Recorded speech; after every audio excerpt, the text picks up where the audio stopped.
Hello, everybody. I know like half of the room is outside enjoying their coffee, but you guys are super lucky for being here right now. First, thank you so much for Nick BR for the invitation to be here with all of you guys. And I'm Anaí Rabata. I'm from Telegeography. And for those that are not familiar with Telegeography, we are a market research firm based in Washington, D.C. Most of our research focuses on the telecommunications market. De pesquisa está em telecomunicação And most of the e a maior parte dos dados, todos os dados que verão hoje durante essa apresentação, foram coletados em primeira mão por nós, que trabalhamos na Telegeography. Então vamos começar. Eu gostaria de dizer algumas palavras. É uma história, um conto, tá?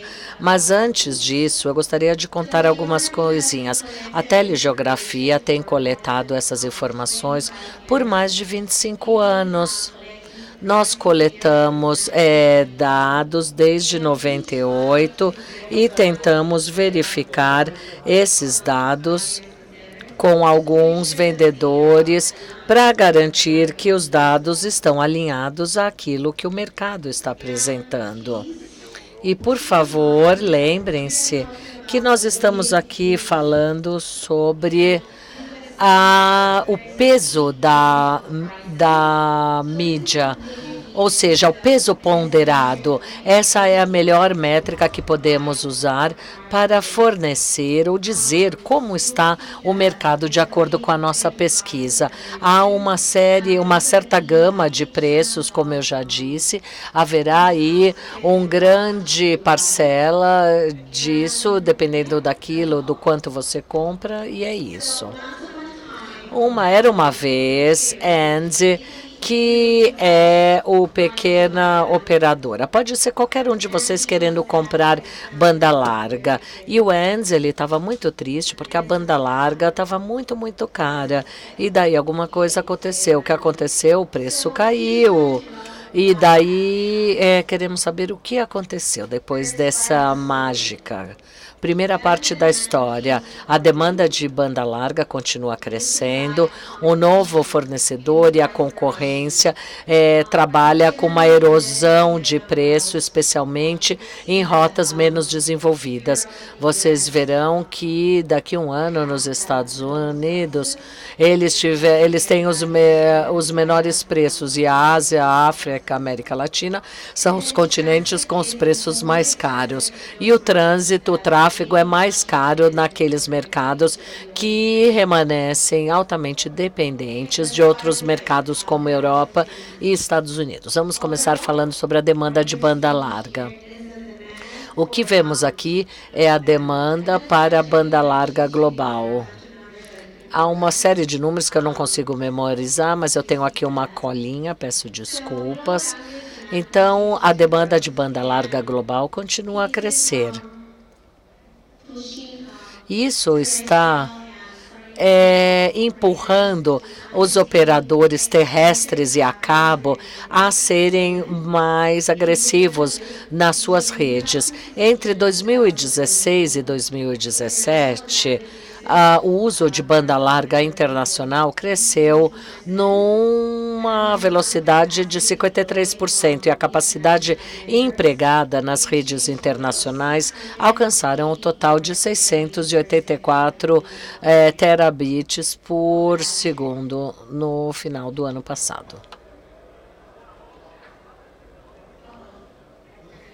E eu acho que eu desliguei, ela falou. Peraí, desculpas. A taxa de crescimento varia entre as diferentes regiões. Na Ásia, por exemplo, foi a região que cresceu mais rapidamente entre 2013 e 2017. com uma taxa de crescimento anual de 52%. Todas as demais regiões, a taxa ficou entre 40% e 50%, e a América Latina vivenciou uma taxa de 41%. Se dermos uma boa olhada na banda larga internacional na região, nós notamos duas coisinhas. Entre 2016 e 2017, a demanda para banda larga internacional cresceu numa taxa de 37%, e este foi o ritmo mais lento observado desde 2013. Mas apesar deste lento crescimento, a banda larga continuou a duplicar a cada 2 anos. Em 2013, a região teve um total de 12 terabits por segundo. Em 2015, esse número foi de 25 teras por segundo, e o ano passado alcançou um total de 47 terabits por segundo. E no nível de países, cada país tem uma necessidade diferente e a demanda varia também bastante entre elas. Brasil, que é o nosso ponto focal principal para o desenvolvimento do mercado a cabo, é responsável por 40% do total de uso de banda larga dentro da região da América Latina, e isso representa 20 VTPS, seguido pelo México com 90 e a Argentina com 70 VDPS. Vejamos os mercados menores, como Equador e Bolívia. Apesar de serem pequenos em tamanho, eles vivenciam um rápido crescimento com níveis de em torno de 50%. Há muita demanda, então. Se há demanda para a banda larga,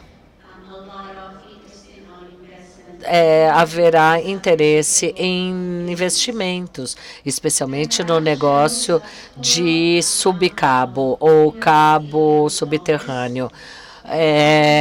O investimento americano foi pesado entre 2015 e 2017, e o dinheiro que será gasto nos próximos anos, agora a partir deste ano até 2020, também será alto. Entre 2018 e 2020, isso inclui projetos que estão sendo construídos ainda e projetos que foram anunciados, mas que ainda não são completamente financiados e que provavelmente nunca acontecerão. Mas esse é o período em que as coisas possivelmente ocorrerão. Cada uma das rotas tem uma barra azul, que significa que cada uma dessas rotas, pelo menos um cabo passou online nesses últimos anos. E cada uma das rotas terão pelo menos um cabo submarino nos próximos 2 anos.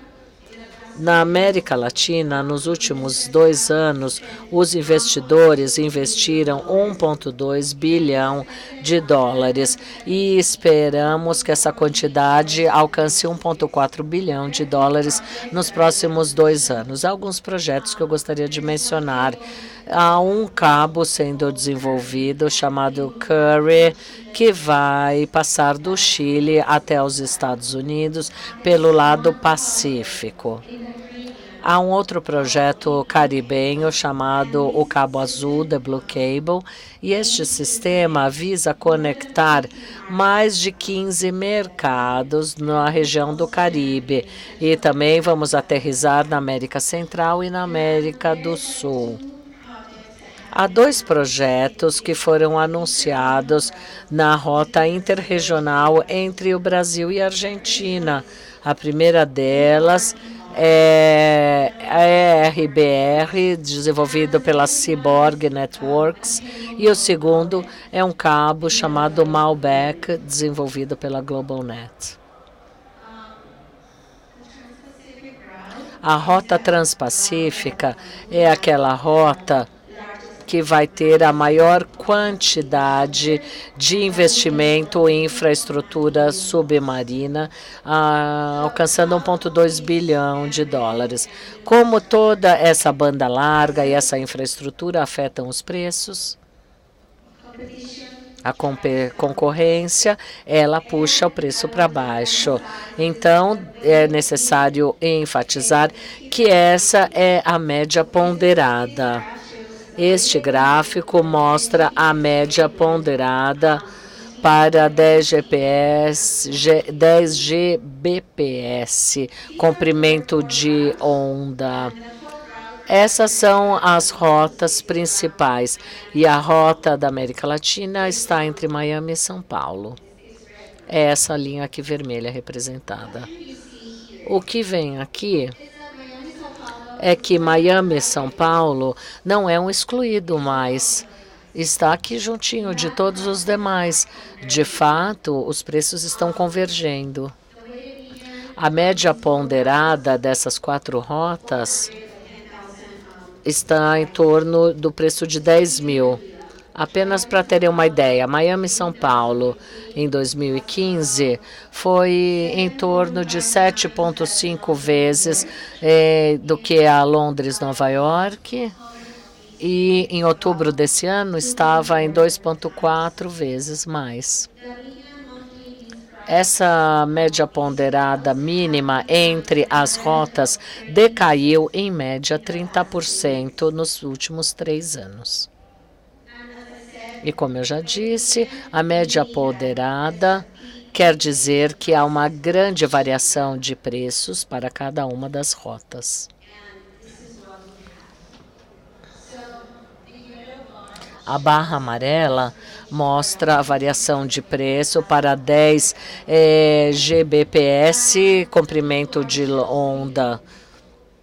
E a barra azul mostra a média. Apenas para terem um exemplo, a variação de São Paulo ela vai de 5 mil dólares até 23 mil dólares e a média é de 7 mil dólares. Se compararmos a América Latina versus as outras rotas, a América Latina ainda permanece como sendo a rota premium, e o mesmo ocorre para as rotas na África e na região da Oceania. Eu acho que Sydney é super caro. Além disto, o que este gráfico nos diz? O que você paga vai depender daquilo que você compra. Se você está ligado a uma grande exigência de capacidade, provavelmente com volume maior o preço é mais baixo. Agora, se você está atrelado a um baixo poder de compra, provavelmente você vai ter um preço que esteja ali no lado mais alto. E qual é a relação entre preços e regiões? Miami e São Paulo é a rota mais barata para esse tamanho de amostra. E as rotas acompanham a mesma tendência, aquela que acompanhamos nos mercados globais. A diferença entre elas é que, com exceção de Dallas e México, a capacidade internacional entre o México e os Estados Unidos é praticamente terrestre, por isso que os preços são mais baixos do que no restante da região, enquanto que muito da conectividade que vemos na América do Sul e na América Central envolve a parte submarina, né, os subcabos subterrâneos.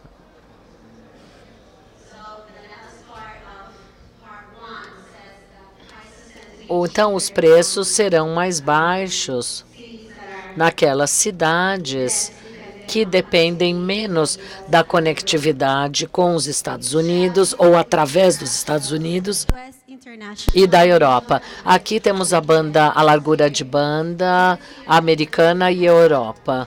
E os Estados Unidos e o Canadá fornecem a banda larga para quase todas as regiões do mundo, enquanto que a Europa é o hub, né, é a parte central para os mercados dos Emirados Árabes e na Ásia.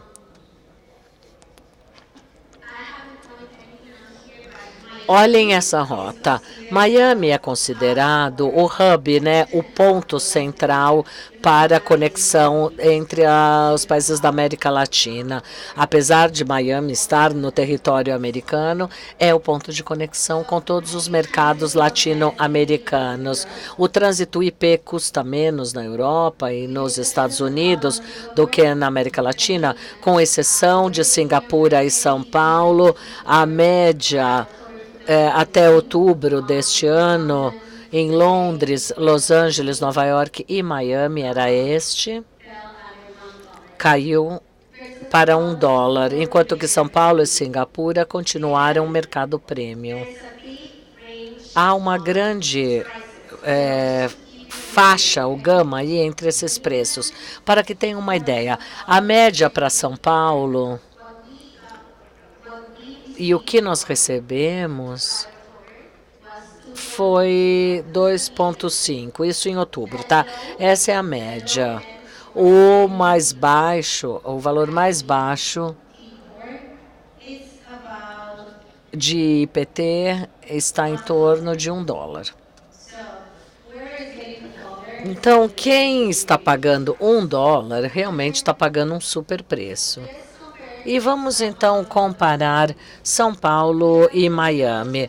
A média é de 43 centavos de dólar americano e São Paulo 2,5 centavos de dólar.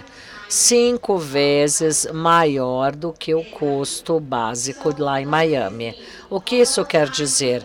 Muitas vezes as pessoas dizem, por que a gente não vê nenhum mercado tornando-se o mercado central da internet, tipo hub? E por que não São Paulo? Por que não Fortaleza, Panamá ou mesmo a Cidade do México? Por que eles não se tornam hubs? É isso que acontece. Ao invés de comprar o tráfego local, muitas operadoras compram um circuito que passa pelos Estados Unidos, fazem a transferência lá em Miami e fica muito mais barato, acredita, mais barato ir até lá os Estados Unidos do que fazer tudo aqui localmente. Apesar das operadoras estarem adicionando muita capacidade aos mercados locais, o preço ainda é a principal razão pela qual Miami é tão prevalente como conexão na região. E como isso vem mudando nos últimos anos? Bom, este gráfico mostra a mídia local versus Miami. Barras escuras em azul, 2015, e as marrons ou vermelhas, enfim, 2018. A diferença está afunilando, está diminuindo. Isso quer dizer que as operadoras estão trabalhando na promoção de conectividade intrarregional para promover os mercados locais para se tornarem hubs. Um exemplo, Bogotá. Você paga 10 vezes mais do que Miami e no momento é 8,5, baixou um pouquinho, mas ainda caro. São Paulo pagava em torno de 7 vezes mais e agora 5 vezes mais, isso com a média, tá? Se a gente usar o preço mais baixo, mínimo, para cada rota, daí a diferença seria um pouquinho menor. A capacidade subterrânea não é necessariamente o único custo, não é? Aí o custo de interconexão com os data centers. Vamos ver quanto custa. Este gráfico mostra a porcentagem do preço dos componentes para POP-to-POP, GBPS e o preço desses componentes. Não temos nenhuma rota aqui exemplificando a América Latina, peço desculpas, uma vez que estamos aqui no Brasil, não é mesmo? Mas, enfim, capturamos essa informação falando com os nossos provedores de dados e em breve teremos dados locais, tá? Nacionais. não há uma uniformidade entre as 5 rotas. Dependendo de onde você esteja localizado, essa capacidade vai mudar e ele é o principal componente de precificação entre Londres e Singapura, por exemplo. E aqui do outro lado, a capacidade é o menor componente dessa rota, como Kuala Lumpur e Singapura. E isso varia muito de rota para rota. A última milha, a milha mais longa. Estes dados são um pouquinho diferentes daqueles mostrados anteriormente. Antes eu mostrei o que as operadoras cobram dos clientes. Agora é o que as operadoras estão pagando para se conectarem com os seus clientes de rede. Semelhante ao lado de atacado de um negócio, há uma grande diferença, né, entre as localidades e a variação de preço é bem significativa aqui. A média, ela está na parte mais baixa dessa variação, em que a maior parte deles estão do lado mais baixo aqui do gráfico. Londres e Frankfurt, ter uma média baixa não sugere que a variação, que a amplitude será pequena, não. Como podem ver em Londres e Frankfurt aqui no gráfico. São Paulo, comparado a outros mercados, ainda muito caro. Nós acreditamos que acesso e preços locais na América Latina são mais caros do que em outras regiões devido à adoção precoce da Ethernet em países como Brasil, Argentina e Chile. A Ethernet, né, é o novo nicho de produto e que está no portfólio da maior parte das operadoras. E, por fim, quanto custa para se conectar com o data center? Aqui temos um custo total por mês por colocação. Nós temos 4 pressuposições. A primeira delas é a nosso ponto basal de 4 kW. 4 kW, Cross Connect, e a instalação do gabinete custa, esse valor é pago no período de 24 meses. Então, muita diferença entre os diferentes mercados também. Cross Connect tende a ser um pouquinho mais barato na Europa.